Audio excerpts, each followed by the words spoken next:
22 नवंबर 2025 रायसेन मध्य प्रदेश। ये वो तारीख है जिस दिन रायसेन की सड़कों पर एक ही आवाज आ रही थी कि अपराधी को फांसी दो।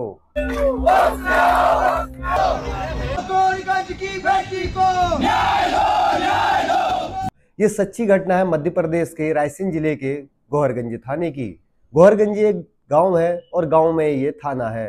घटना की कहानी की शुरुआत होती है ठीक एक दिन पहले, यानी कि 21 नवंबर 2025 को एक 6 साल की मासूम बच्ची अपने घर से शाम के वक्त बाहर खेलने गई हुई थी। लेकिन शाम ढल गई, अंधेरा हो गया और बच्ची घर वापस नहीं आई। तभी बच्ची के माता पिता ने बच्ची को ढूंढना शुरू कर दिया, लेकिन समय बीत गया, शाम के 8 बज गए, लेकिन बच्ची का कोई पता नहीं चला। तभी अचानक बच्ची के माता पिता ने कुछ आस पड़ोस वालों का सहारा लिया और गांव से ही पास में एक छोटा सा जंगल है, उस जंगल की ओर जब बढ़ने लगे तो उन्होंने रास्ते में देखा कि बच्ची निर्वस्त्र हालत में बैठी हुई है और रो रही है। तभी बच्ची की नजर बच्ची के पिता पर पड़ी और वो तुरंत पास में आई और अपने साथ घटी हुई दरिंदगी की सारी कहानी अपने पिता को बताई।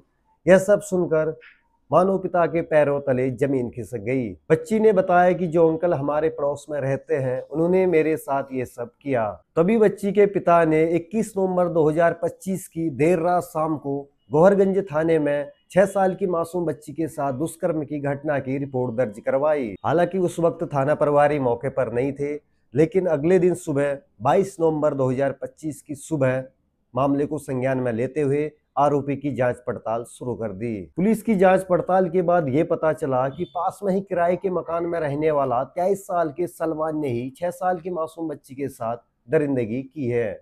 फिर क्या था, पुलिस ने तुरंत आरोपी सलमान की तलाशी शुरू कर दी, लेकिन तब तक समय काफी बीत चुका था, जिसकी वजह से आरोपी सलमान अपने किराए के कमरे से तब तक फरार हो चुका था। लेकिन फिर अगले दिन 23 नवंबर को पुलिस ने मामले को गंभीरता से लिया और आरोपी सलमान के खिलाफ 30,000 का इनाम रखा और साथ ही 300 प्लस पुलिस कर्मियों के साथ 15 टीमें बनाई और जगह जगह पर पुलिस ने अपनी तलाशी शुरू कर दी। हालांकि सर्च ऑपरेशन को 6 दिन बीत गए, लेकिन आरोपी सलमान को पकड़ने में पुलिस को सफलता नहीं मिली।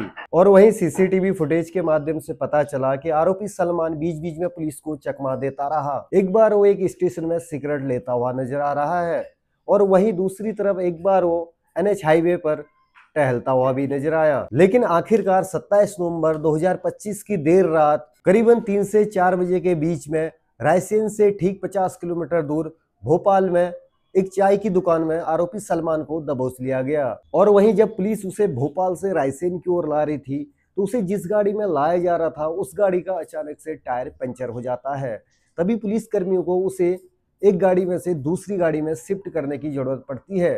तभी आरोपी सलमान मौका देखता है और भागने की कोशिश करता है जंगल की तरफ को, लेकिन तभी पुलिस को उसका शॉर्ट एनकाउंटर करना पड़ता है और उसे बाद में कोर्ट में पेश किया गया और उसे जेल भेज दिया गया। सो ऐसे अपराधियों को क्या सजा मिलनी चाहिए, कमेंट बॉक्स में जरूर बताएं। जय हिंद, वंदे मातरम।